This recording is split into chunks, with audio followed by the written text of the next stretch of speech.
My name's Mohammed Amin Evans. I was born in Birmingham just over 60 years ago in Small Heath, and my parents weren't particularly religious, but they did have me baptised as a Methodist and later sent me to a Chapel Methodist Sunday school. My childhood was a typical working class, white post-colonial upbringing, where a lot of things that would be unacceptable now were perfectly acceptable. A degree of open racism, which was very annoying at the time. My father always spoke out against racism, and he was a staunch trade unionist and involved in Workers' Education Association. And so we were raised never to say anything of a racist nature in the household, in a society where it was common to make jokes about black people, turbans, etc. I think I always had an interest in religions, although not from a very religious family. I was very interested in Egyptian religions from about the age of 4. And this moved on to a general study of Eastern religions. I think at the age of 12 or 13, I read Christmas Humphrey's book on Buddhism and started looking at other faiths. By the age of 14 or 15, I was familiar with the Gita and various other works of world religions. And eventually, I did do a degree with religious studies as the named subject.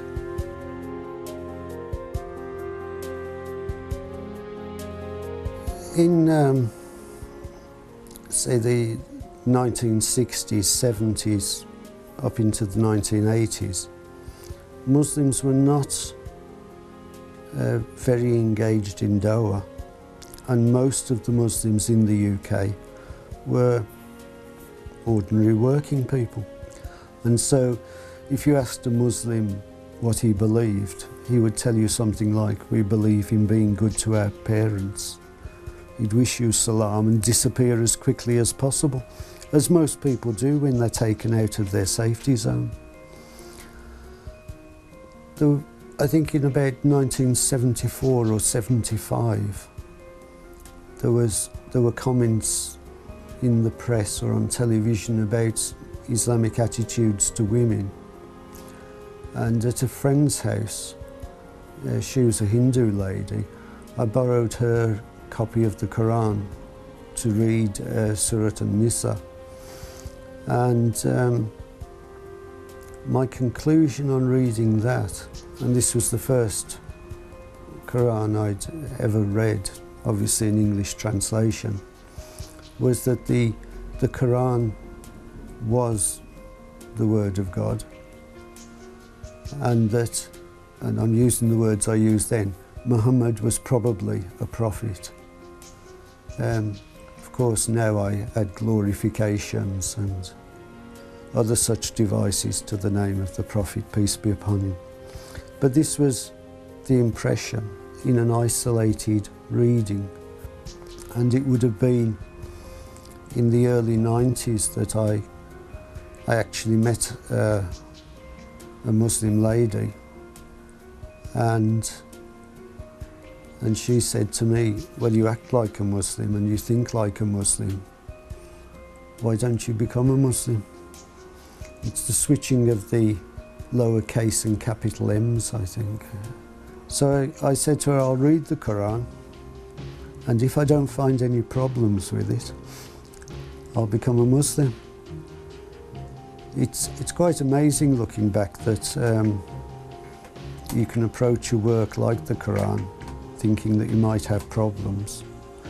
And so basically I started to read the Quran, and I was reading a few pages per night. And when I was about halfway through, I thought, well, I've read enough, I'm going to finish this, but I'm going off to recite the Shahada.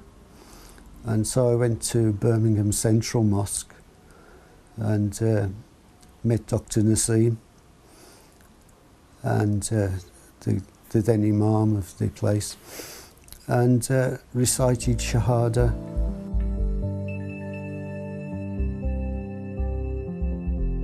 There I was with, armed with a Quran and having read a lot of books at about the age of 42, 43, something like that. In my reading at that time, I came across an awful lot of references to Shiism. But I came from a Western background, a post-war, post-colonial background, so I had seen the propaganda put out by the Third Reich and by the Soviet Union and, of course, Communist China. And when I read some of this stuff, I wasn't horrified as, you know, boogeyman story. I just went instantly, this is just propaganda. If they had something substantial, why haven't they published it? And so I used to go and visit my mother on the other side of the city. And the bus drove past a Shia information centre. And so I decided to go in and give salams to the Shia brothers there and find out what they said. I'm never content being told by others what these third party says. And I decided to go and talk to them. What I found there was an intellectual discourse about religion, a concern about historiography and accuracy. And thus I'd actually unwittingly found the branch of Islam that suited me. And so I joined the Hausa in Birmingham, and for the next, I think, 5 years, I was working 18 hours a day studying and giving lectures in mosques and helping to bury people, helping to marry them. And it got to the point where one day I saw a newspaper and there was a different Prime Minister and all the cars had changed. And so even though I was in the middle of a Western city, for 4 or 5 years I'd seen nothing really except my studies and the inside of the mosque and the madrasa. And it was quite a shock to become so isolated in study. And I've spent many years since getting back into being able to carry my understanding of Islam to an ever wider audience. So I speak now in all sorts of places, schools, colleges, workplaces. A lot of new Muslims complain quite bitterly about aspects of the born or the established Muslim community. But it's my experience that there's as much trouble coming from converts as there is coming from conservative elements within the existing ummah, and both sides need to think about why and what they're doing culturally and religiously, and how they explain things to each other. In this way we can avoid a lot of issues. I heard the other day that the Olympics are being regarded as an opportunity for a great dawah effort.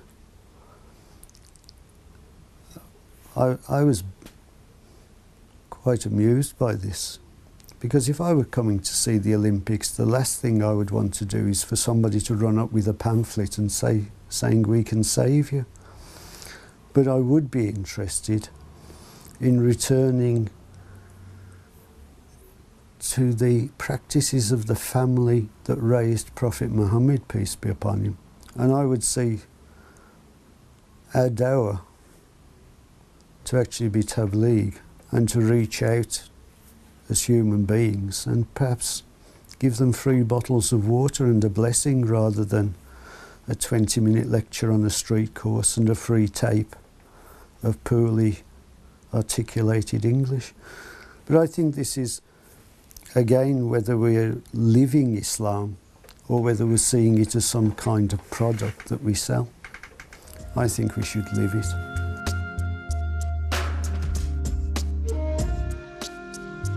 Scholars need books and writing materials, so this is my collection, my working library, and I have these are books on different religions and different philosophy.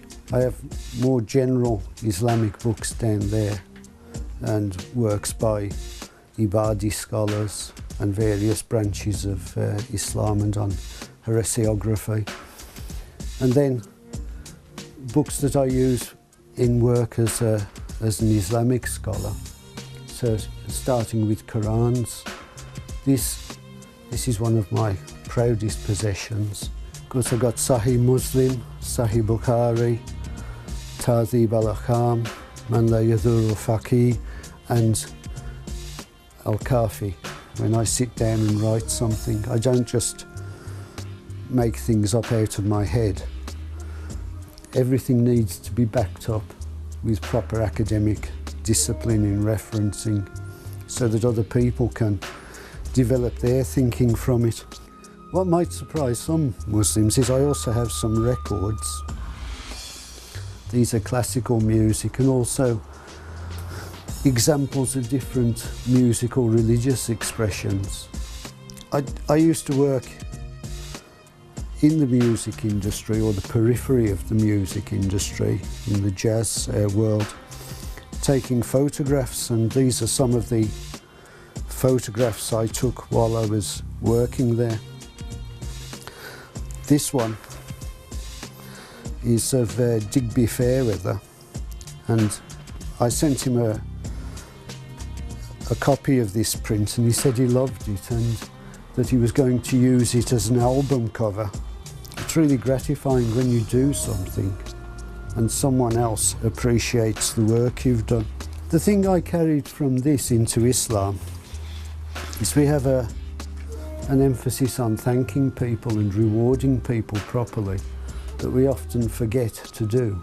We forget about who's serving the food in the mosque, and we sort of treat volunteers as if they're slaves or at best servants. When you take photographs like this, your best friend is probably the editor's waste paper bin, because he just throws your rubbish in. But when an editor says, thank you, I'm going to use that, it really means more than any money they ever paid for the work, or more than what you spend on the equipment. And that's something that I carry from this life on in my Islamic practice. I try to remember to say thank you to people. And when I go to mosques or churches, I always look for the caretaker and make sure I shake his hand as well. Because the mosque secretary may hand you a little bundle of something, but the person who's made the whole evening possible and run smoothly is somebody standing at the back of the hall. I was also the mosque caretaker at Clifton Road to pay for my studies for a while. And at that time, I'd recently visited Sheikh Mohsin Iraqi at the Islamic Centre of England in London. And when he came to the mosque, I was carrying 2 waste bin bags out, and all the mosque committee was standing lined up, ready to greet the Wakil of Sayyid Ali Khamenei. And he walked through the door, and he looked past them, and he saw me, and he went, Ameen! And he came over, and we greeted each other as scholars do, while all the suited people sort of stood there going, And so it's a question of the calibre of the man. And what I find with the truly great scholars is they are the ones that bring you tea. You don't have to bring them anything. And it means a lot when a great scholar, a scholar with political power as well and influence, takes time to go out of the room and come back with a cup of tea for you and all his guests. So part of the Hausa learning process isn't just the books and the Islamic sciences, it's learning how to behave properly, and you learn this from your teachers and great scholars.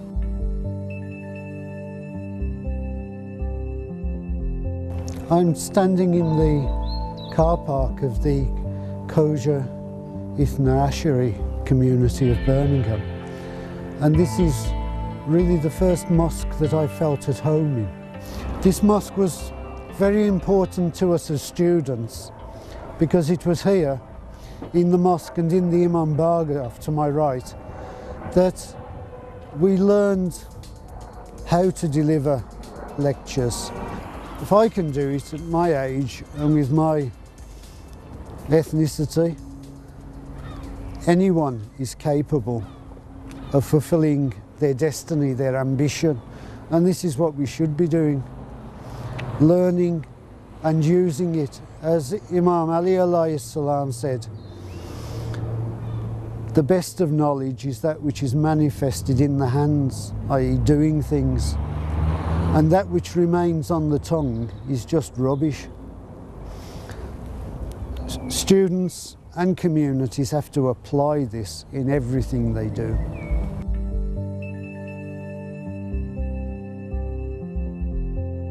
This is the al-Mahdi Institute, and this is now the purely English section of the library. But going back about 17 years, this was my office here after we renovated the building. And it was here that we launched campaigns of interfaith engagement and support for new Muslims, as well as doing explanations of Islamic law in English and preparing our own researches and studies.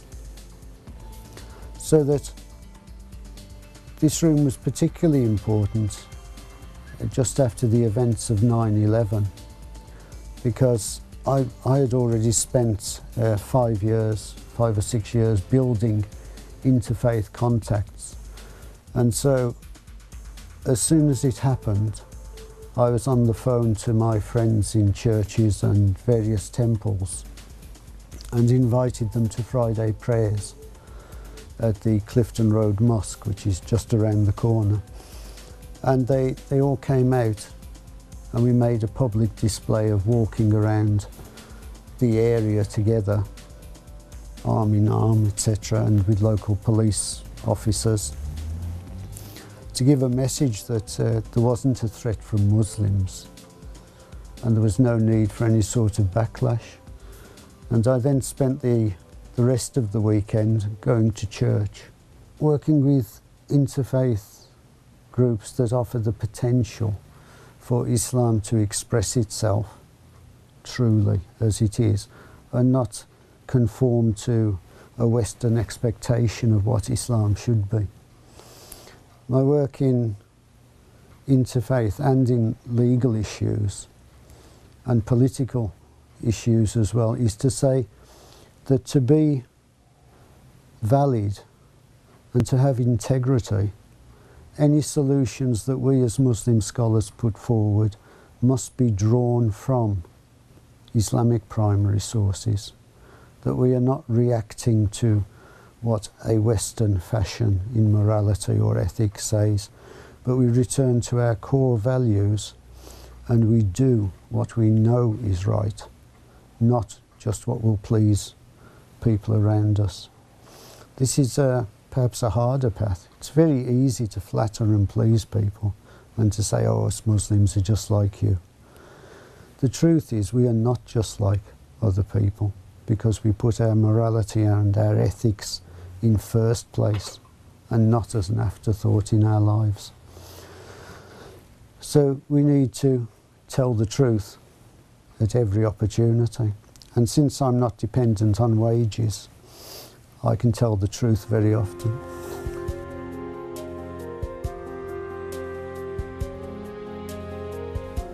One of our big Islamic principles is that knowledge and the acquisition of knowledge is a religious duty. If the parents aren't acquiring knowledge, it's giving a message to the children that we shouldn't really believe in our Islamic principles, that they don't matter somehow. And so encouraging children to learn and debate are important matters.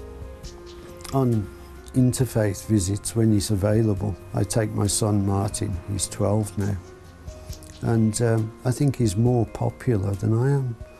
Everyone at lectures, when they contact me afterwards, ask, how's Martin doing? So children are not only a long-term investment, but if you raise your children to have good akhlaq,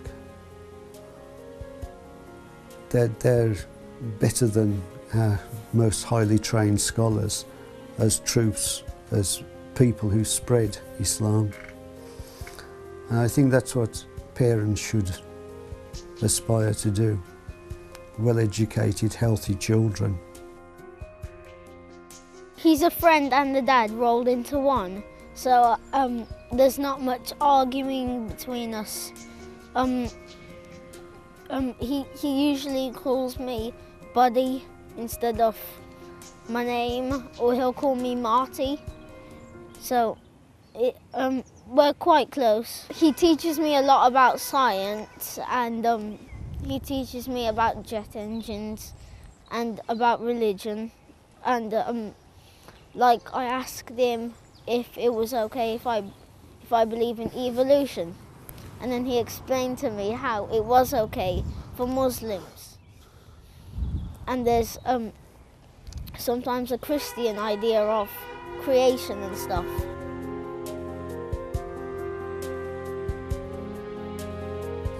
In entering Islam, of course, I had to tell my family.